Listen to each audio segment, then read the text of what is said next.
Hello everyone, welcome back to the Prarthana classes. आज हम discuss करेंगे यूनिट एंड मेजरमेंट चैप्टर का यूज, डायमेंशन का यूज, कि डायमेंशन को हम लोग कैसे यूज कर सकते हैं। तो टॉपिक डालिए usages of dimension. Usages of dimension, dimension को हम लोग कैसे यूज कर सकते हैं वो हम लोग यहाँ देखेंगे। तो देखिए, डायमेंशन को यूज करने के लिए क्या क्या तरीका है ना। तो 4 तरीका मैंने पिछले वीडियो में डिस्कस किया था कि 4 तरीका यहाँ पढ़ेंगे, है ना। कि to check accuracy, of a given relation. इसके लिए एक और वर्ड यूज करते हैं हम लोग, होमोजेनिटी। ये 2 वर्ड हुआ, एक्यूरेसी चेक करना और होमोजेनिटी चेक करना है। दूसरा है टू कन्वर्ट यूनिट। यूनिट को एक यूनिट सिस्टम से दूसरे यूनिट सिस्टम में जब हम लोग क्या करेंगे, चेंज करना होता है, तो भी हम लोग किसका यूज करते हैं, डायमेंशन का यूज करते हैं। और चौथा जो होगा, तीसरा जो होगा वो होगा कि कैसे आप एक रिलेशन को डेवलप कर सकते हैं। अब तीसरा है, सबसे पहले टू कन्वर्ट यूनिट हो गया, टू फाइंड यूनिट। तो मैंने बोला था पिछले वीडियो में कि 3 ही पढ़ेंगे, तो 1 2 ये मेन हो गया और ये तीसरा मेन हो गया। ये है भी नहीं भी, लेकिन हम लोग पढ़ेंगे। तो ये हो गया। और चौथा हो गया टू डिड्यूस फॉर्मूला, और फॉर्मूला को ही बोलते हैं हम लोग रिलेशन। तो आज से वर्ड याद रखिए, रिलेशन या रिलेशनशिप हो सकता है ये। तो बिटवीन डिफरेंट फिजिकल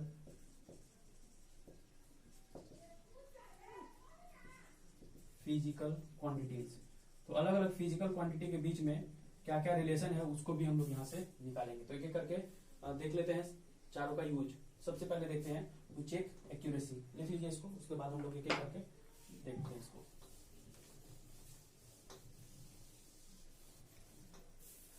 देखिए एक्यूरेसी कैसे चेक करेंगे। मान लीजिए हमारे पास एक फॉर्मूला है, S = UT plus half AT square. आप कोई भी फॉर्मूला ले सकते हैं जो आपको याद है, जैसे F = G m1 m2 by r square, है ना। I = Q by T, F = 1/4 pi epsilon naught Q1 Q2 by r square. इन सब का आप चेक कर सकते हैं।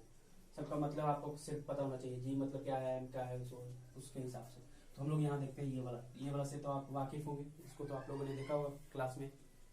तो यहाँ देखिए S हो गया, ये लेफ्ट हैंड साइड हो गया, और इसको हम लोग बोलेंगे राइट हैंड साइड। कोई दिक्कत नहीं। अब LHS उठाएंगे,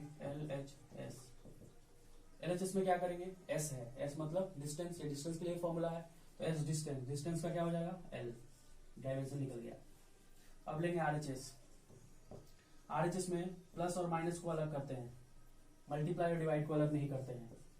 ये साथ में रहता है, लेकिन प्लस अगर है माइनस है तो अलग अलग समझ लीजिए, सेपरेट कर दिया उसने। यहाँ पे प्लस है, ये क्वांटिटी अलग है, ये क्वांटिटी अलग है, लेकिन यहाँ पे देखिए मल्टीप्लाई है, यू के साथ ये मल्टीप्लाई है, तो ये अलग नहीं है, साथ में है। लेकिन जब प्लस है या बीच में क्या है, माइनस, तो वो अलग है। तो हम लोग यहाँ 2 है टर्म, एक UT है और एक हाफ AT स्क्वायर है। हाफ तो कांस्टेंट है, पिछले वीडियो में हम लोगों ने पढ़ा था डायमेंशनलेस कांस्टेंट, ठीक है। तो यहाँ देखते हैं UT का, तो U और T का। पहले U मतलब वेलोसिटी, स्पीड, तो समझिए, क्योंकि दोनों का डायमेंशन तो सेम है। तो इसका हो गया LT - 1 और T का हो गया T। क्या बचा, ये LT, T से T कैंसिल हो गया, तो L बचा। चलिए UT का डायमेंशन क्या आ गया, L। फिर अब दूसरा हमारा क्वांटिटी कौन है, हाफ AT स्क्वायर।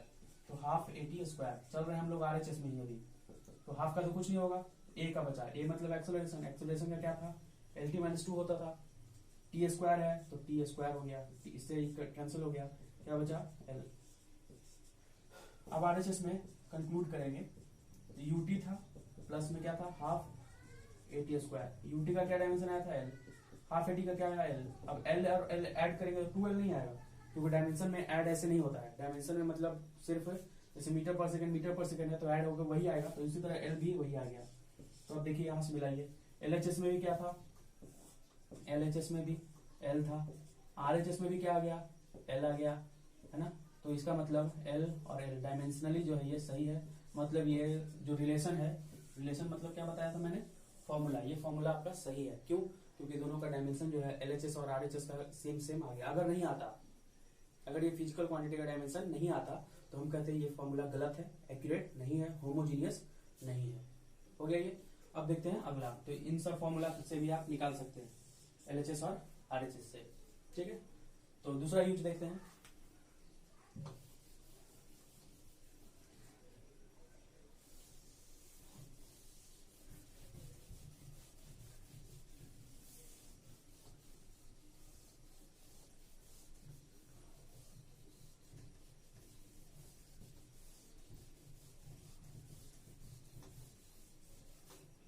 देखिए दूसरा use, to convert units, unit को कन्वर्ट करना है। यूनिट को कन्वर्ट करने के लिए एक फॉर्मूला है N1 U1 is equal to N2 U2। इस फॉर्मूला का मतलब समझ में आना जाना चाहिए, तब आप कन्वर्ट कर सकते हैं अपने आप। यहाँ इनका मतलब है न्यूमेरिकल वैल्यू, इनका मतलब क्या है, न्यूमेरिकल वैल्यू। न्यूमेरिकल वैल्यू से तो परिचित हो गए होंगे आप, 10 20 30 जो भी नंबर है। U का मतलब है यूनिट, यूनिट जो दिया हुआ है, गिवन यूनिट। जो 1 लगा हुआ है इसका मतलब गिवन यूनिट। इस साइड आते हैं सेम चीज, न्यूमेरिकल वैल्यू जो निकालने वाले हैं, है ना, न्यूमेरिकल वैल्यू जो आएगा आपका कैलकुलेट होके, U2 जो आपका नया यूनिट आएगा वो न्यू यूनिट, वो हो गया। इसी फॉर्मूला को यूज करेंगे। अब एग्जांपल के लिए समझते हैं। 1 मीटर अगर दिया हुआ है आपका, क्या दिया हुआ है, 1 मीटर, इसको कन्वर्ट करना है। ये है आपका SI में, कन्वर्ट करना है हमको CGS में। CGS यूनिट, 4 यूनिट मैंने पढ़ाया था, यूनिट सिस्टम सबसे पहला वीडियो में, वहां देख लीजिए आप। तो 1 मीटर को आप कन्वर्ट करना चाहते हैं CGS में, तो इसका क्या होगा, 100 सेंटीमीटर होगा। ये तो याद है आपको। तो मीटर हो गया आपका U1, सेंटीमीटर हो गया आपका U2, 1 हो गया आपका N1 और 100 हो गया आपका N2। फॉर्मूला समझ में आ गया। जो दिया हुआ है उसको N1 U1 निकालना है, उसको N2 U2। तो ये याद था तो लिख दिया हम लोगों ने। अगर किसी चीज ऐसा चीज कोई दे दे जिसका याद नहीं है, पता नहीं है, तो कैसे करेंगे, तो यही फॉर्मूला यूज करेंगे हम लोग। तो चलिए देखते हैं उसको एग्जांपल के लिए। जो बोर्ड पे लिखा हुआ उसको आप कॉपी में लिख सकते हैं, वही नोट से आपका, और डेफिनेशन जहां आएगा वो आपको स्क्रीन पर वहां दिखाई देगा। यहाँ देखते हैं, अगर आपको फोर्स है, फोर्स दिया हुआ है ना, फोर्स का यूनिट क्या होता है, न्यूटन। अब आपको कह दे, क्योंकि न्यूटन तो कौन यूनिट है, SI। अब इसको कन्वर्ट कीजिए आप CGS में, CGS में। तो सबसे पहले तो याद हो गया आपको कि डाइन होता है। न्यूटन को किस में कन्वर्ट करते हैं, डाइन में। डाइन, डाइन समझ में है। तो न्यूटन और डाइन, तो यहाँ मीटर है ये, और ये क्या है आपका सेंटीमीटर, उसके जैसा है। मीटर इधर न्यूटन हो गया एक तरह से, और सेंटीमीटर को क्या समझ रहे हैं, डाइन, CGS में, ठीक है। तो 1 न्यूटन को कन्वर्ट करना है डाइन में। कितना डाइन होता है ये पता नहीं है हमको, तो हम फॉर्मूला यूज करेंगे N1 U1 is equal to N2 और U2। तो यहाँ 1 हो गया, यहाँ न्यूटन हो गया इसके लिए, और ये इसके लिए, ठीक है। अब हम लोग इसको कैसे सॉल्व करेंगे, तो न्यूटन को छोटा में तोड़ेंगे, kg मीटर पर सेकेंड स्क्वायर होता है। kg का क्या होगा, ग्राम में, तो कितना ग्राम 1 kg में, तो 1000 ग्राम। मीटर है, मीटर को किस में बदलना है, CGS में, तो सेंटीमीटर होता है। C से सेंटीमीटर, G से ग्राम और S से सेकेंड। तो ग्राम में मीटर को सेंटीमीटर, तो 1 मीटर में कितना सेंटीमीटर, 100 सेंटीमीटर। और सेकंड तो सेकंड रह जाएगा, तो S स्क्वायर। ये क्या हो जाएगा, 10 3 जीरो और 2 जीरो, 10 के पावर 5, और यहाँ हो गया ग्राम सेंटीमीटर पर सेकेंड स्क्वायर। तो 10 के पावर 5, और इसी को मिला के हम लोग, जैसे इसको हम लोग कहते हैं न्यूटन, उसी तरह इसको भी हम लोग कहेंगे डाइन। क्या कहेंगे, डाइन। तो आपका आ गया 1 kg मीटर पर सेकेंड स्क्वायर में, मतलब 1 न्यूटन में 10 टू द पावर 5 डाइन होता है। तो कितना इजीली कन्वर्ट हो गया। डायमेंशन का हालांकि यूज हम लोगों ने नहीं किया, लेकिन पढ़ना है ये डायमेंशन में ही कि आप कैसे उसको कैलकुलेट कर सकते हैं। इसको आप डायमेंशन लेके भी बना सकते थे, लेकिन इजी क्या होता है, यूनिट लेके पढ़ना है। इसको यूजेज ऑफ डायमेंशन में ही है। ऐसा नहीं समझिएगा कि डायमेंशन कहीं यूज हुआ नहीं तो डायमेंशन का कैसे यूज हुआ, तो पढ़ना इसको इसी टॉपिक में है। क्यों, क्योंकि ये डायमेंशन से रिलेटेड ही है ना। तो यूनिट के पढ़ना था यूनिट सिस्टम के यूज में, लेकिन पढ़ रहे हैं हम लोग डायमेंशन में, ठीक है। तो ये हो गया आपका दूसरा यूज। तीसरा यूज देखते हैं।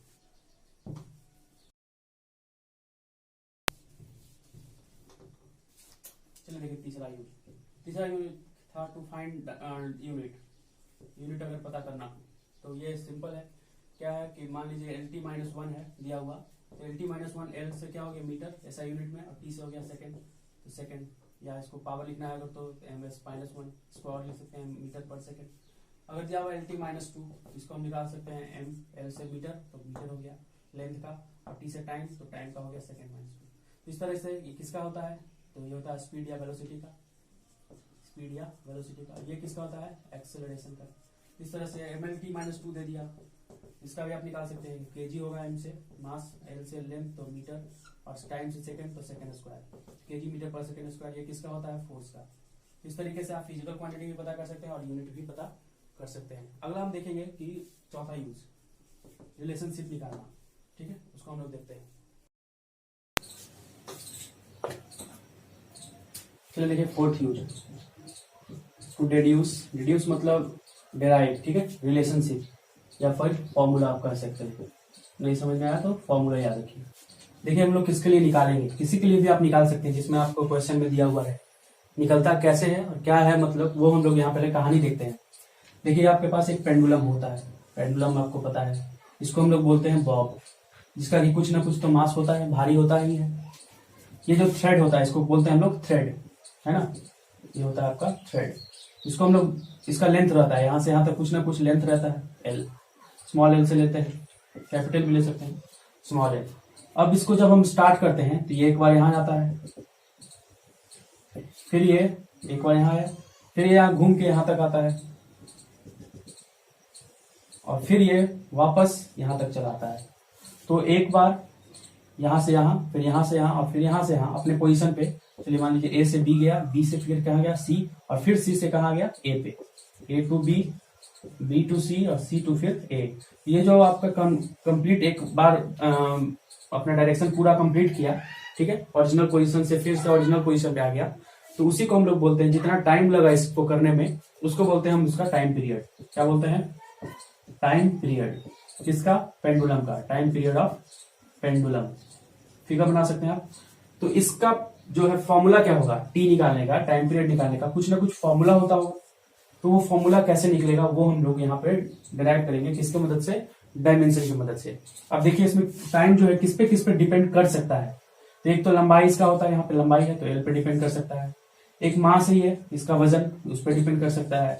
एक अर्थ ऊंचा रहता है ना पेंडुलम, जमीन में तो सटा हुआ नहीं रहेगा, ऊपर है, तो जी भी काम करेगा, इसका एक्सेलरेशन ड्यू टू ग्रेविटी मैंने बताया था, तो वो जी भी काम करेगा। और आपको कुछ लग रहा है यहाँ पे काम करेगा, नहीं, एयर रहता है, एयर भी काम करेगा, स्पीड को रोकेगा, मगर हम लोग उसको क्या करते हैं, नेग्लिजिबल मान लेते हैं। तो डिपेंड किस पे कर रहा है, सिर्फ तीन चीज पे, एक एल पे, दूसरा एम पे, और तीसरा जी पे। तो अब हम इसी की मदद से इसको एक फॉर्मूला बनाएंगे। जैसे मान लीजिए कि हमारे पास है एफ इज इक्वल टू, एक है जी पे डिपेंड करता है कोई, एक मास पे, दूसरा भी मास पे, और फिर डिस्टेंस पे, तीन चीज पे डिपेंड कर रहा है, आर पे, दो ऑब्जेक्ट के बीच का ग्रेविटेशनल फोर्स। ये इसको खींच रहा है, ये इसको खींच रहा है, किस किस चीज पे डिपेंड कर रहा है, एक तो जी जो कि काम करता है जी, तो ये जी नहीं पता है हमको, तो ये तो बाद में बताएंगे कैसे। तो मास इसका पता है m1, इसका मास पता है m2, और दोनों के बीच का डिस्टेंस पता है, यही तीन चीज पता है। ये दोनों खींचेगा एक दूसरे को आपस में। कैसे फोर्स निकाले हम लोग, तो फोर्स के लिए फॉर्मूला आ जाता है जी m1 m2 by are square. अब ये आर का स्क्वायर कैसे आ गया, m का पावर 1 क्यों है, इसका पावर 1 क्यों है, जी कहां से आ गया, एक फॉर्मूला कैसे आया, उसको हम लोग यहाँ पे सीखेंगे बनाना। तो हम लोग किसका एग्जाम्पल ले रहे हैं, पेंडुलम का। पेंडुलम का क्या, टाइम पीरियड, तो उसको हम लोग यहाँ पे देखेंगे। ठीक है, चलिए देखते हैं।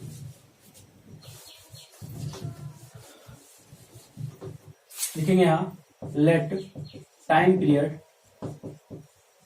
Period of pendulum T. Time period किसे डिनोट कर रहे हैं, टी डिपेंड ऑन, किस पे डिपेंड कर रहा है, डिपेंड ऑन, तो मास पे, mass of bob, length of thread, and acceleration due to gravity. ठीक है, अब हम मान लेते हैं कि टी जो है डिपेंड कर रहा है, उसके लिए एक फॉर्मूला हम मान लेते हैं खुद से, है ना, ये हमको हर बार करना है स्टेप। तो एक एल का पावर ए मान लिए कि एल का पावर कुछ भी आ सकता है, एल का पावर 2 आ सकता है, एल का पावर √अंडर आ सकता है, एल का पावर -1 आ सकता है, कुछ भी आएगा, जो आएगा वो आ जाएगा। तो ए मान लिया हम लोगों ने, ए जिसका कि कोई डायमेंशन नहीं है, कांस्टेंट, जो वैल्यू आएगा ए का खुद आएगा। एम पे डिपेंड कर रहा है तो एम का पावर बी, और जी पे डिपेंड कर रहा है तो जी का पावर सी। आप ऐसे भी मान सकते हैं, एम का पावर ए, एल का पावर सी, जी का पावर बी, कुछ भी मान सकते हैं, वो खुद आ जाएगा आंसर। और एक कांस्टेंट भी, जैसे एफ इज इक्वल टू जी आया था अभी, जी m1 m2, तो जी कांस्टेंट, तो यहाँ पे एक कांस्टेंट मान लेते हैं k। हो गया। तो अब इसमें हम लोग सॉल्व कैसे करेंगे, क्या आएगा, पावर ए बी सी का वैल्यू कैसे निकलेगा, है ना। तो लेंगे dimension, taking dimension on both side, taking dimension on both side, दोनों साइड हम लोग क्या लेंगे, डायमेंशन। तो टी का डायमेंशन क्या होता है, टाइम का टी ही होता है, ठीक है। डायमेंशन फॉर्मूला नहीं, सिर्फ डायमेंशन लिख लेते हैं, फॉर्मूला में लिख सकते हैं आप। के का तो कोई नहीं, कोई क्योंकि हम लोगों ने डायमेंशन लेस कांस्टेंट माना है इसको। एल का पावर ए है तो एल का लेंथ होता है, लेंथ का ए हो गया। मास हो गया एम, तो मास का क्या होता है, कैपिटल एम। पावर क्या हो गया बी। जी मतलब एक्सेलरेशन ड्यू टू ग्रेविटी, क्या हो जाएगा इसका, एल टी पावर, एक्सेलरेशन है ना, तो एल टी माइनस 2, और पावर कितना है इसका है सी। सबका हो गया। अब इसको अरेंज करेंगे अच्छे से, एक साथ कर लेंगे सबको जो एक साथ है।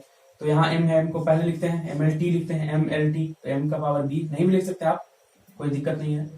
लेकिन आप पढ़ते जाएंगे तो आपको समझ में आ जाएगा कि एम एल टी के फॉर्म में लिखना ठीक रहता है। तो एम का पावर बी हो गया, एल टू दी पावर यहाँ ए है और यहाँ एल टू दी पावर सी है, तो क्या हो जाएगा ए प्लस सी। पावर ऐड होता है, बेस जब सेम रहता है। फिर टी बचा -2 और सी, तो -2c हो जाएगा, मल्टीप्लाई हो जाएगा। यहाँ क्या है इस साइड, टी ए 1, एम कितना है 0, एल कितना है 0, टी कितना है 1। अब दोनों साइड के डायमेंशन को मिलाएंगे, है ना, equating dimension on both side. तो यहाँ एम के लिए पहला लेंगे 4 एम के लिए, तो एम का पावर कितना है 0, इस साइड में एलएचएस में है ना 0, एल साइड आरएचएस साइड में कितना है पावर बी, तो बी इज इक्वल टू क्या आ गया आपका वैल्यू 0। फिर उसके लिए इसको डाल देते हैं,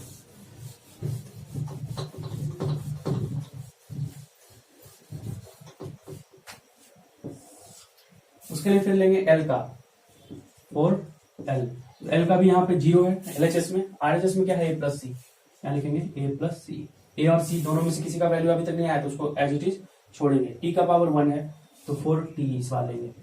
टी इज इक्वल टू कितना है 1 एलएचएस में, और इस साइड में कितना है -2c, तो -2c।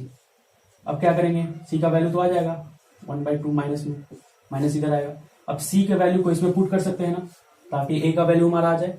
तो क्या हो जाएगा 0 is equal to A plus C का वैल्यू कितना है -1/2, तो a इज इक्वल टू क्या आ जाएगा, माइनस इधर है तो इधर आएगा तो प्लस, तो a इज इक्वल टू 1/2। कोई दिक्कत, a का आ गया, b का आ गया और c का आ गया। अब इसको हम लोग इसमें पुट करेंगे, तो t इज इक्वल टू हम लोगों ने अज्यूम किया था कि l to the power a, m to the power b और g to the power c assume किया था। a और b और c का वैल्यू यहाँ पुट करेंगे, तो t इज इक्वल टू हो गया कि l का पावर a है, a कितना आया है हाफ, तो l to the power half हो गया। फिर b m, तो m का पावर b है, b कितना आया था वैल्यू 0, तो m to the power 0। g में c to the power, c का वैल्यू कितना आया था -1/2, तो -1/2 क्या आ जाएगा यहाँ पे, t इज इक्वल टू के, तो क्या रहेगा, l का पावर हाफ है, हाफ का मतलब क्या होता है, किसी का पावर हाफ है इसका मतलब उसका मतलब होता है रूट अंडर, होता है ना। तो यहाँ भी क्या करेंगे, l to the power half है तो l का पावर क्या हो जाएगा रूट अंडर, m 0 है मतलब 1 हो गया, खत्म हो गया ये कहानी इसका खत्म, क्योंकि 0 है उसके पावर में। और g का पावर -1/2 है, तो माइनस है तो मतलब नीचे जाएगा और रूट में चला जाएगा, तो t is equal to formula क्या आ गया आपका k रूट अंडर l/g। मतलब मास से आपको कोई लेना देना नहीं है, आपने माना था मास को, मास ऑफ बॉब को, लेकिन उससे कोई लेना देना नहीं है। कैसे पता चला, क्योंकि फॉर्मूला में है ही नहीं वो। आप कितना भी भारी पेंडुलम लीजिएगा वही टाइम लगाएगा, लेकिन लेंथ बड़ा छोटा कीजिएगा तो टाइम जो है बढ़ जाएगा या फिर घट जाएगा। तो ऊपर है तो बढ़ेगा, अगर लेंथ बढ़ाइएगा तो बढ़ेगा, और नीचे है तो लेंथ अगर घटाइएगा, लेंथ अगर बढ़ा रहे हैं तो टाइम पीरियड भी बढ़ेगा, लेंथ अगर घटा रहे हैं तो टाइम पीरियड भी घटेगा। कैसे, क्योंकि ये ऊपर है, डायरेक्टली प्रोपोर्शनल इसको बोलते हैं। अब टी के का वैल्यू जो है एक्सपेरिमेंट से पता चलेगा, किससे पता चलेगा, एक्सपेरिमेंट से। तो आपका आंसर इतना पे क्लियर है, L/G, ये आप छोड़ देंगे, ये भी आपका आंसर है। के का वैल्यू आपको कुछ नहीं लिखना है, लेकिन अगर एक्सपेरिमेंट के वैल्यू से दिया हुआ है, क्वेश्चन में ही दिया हुआ रहेगा कि put K is equal to this that जो भी, तो वो के का वैल्यू आप यहाँ पे पुट कर लेंगे। तो ये आपका 4 यूज हो गया है ना। फर्स्ट में हम लोगों ने क्या यूज देखा, एक्यूरेसी चेक करने के लिए। दूसरे में क्या देखा हम लोगों ने, यूनिट निकालने, यूनिट कन्वर्ट करने के लिए, एक यूनिट से दूसरे यूनिट में। इसमें एसआई से किस में कन्वर्ट किया था हम लोगों ने, सीजीएस में। तीसरा में हम लोगों ने देखा यूनिट पता लगाने के लिए, यूनिट कैसे पता लगाया। और चौथा में देखा फॉर्मूला बनाने के लिए। ये 4 यूज हम लोगों ने डायमेंशन का आज पढ़ा। तो उम्मीद है ये वीडियो आपको पसंद आ रहा होगा, समझ में आया होगा, टॉपिक क्लियर होगा, कंसेप्ट पूरा ठीक है। तो मिलते हैं अगले वीडियो में, तब तक इस वीडियो को लाइक कीजिए, दोस्तों के साथ प्लीज इसको शेयर कर लीजिए। Okay, thank you.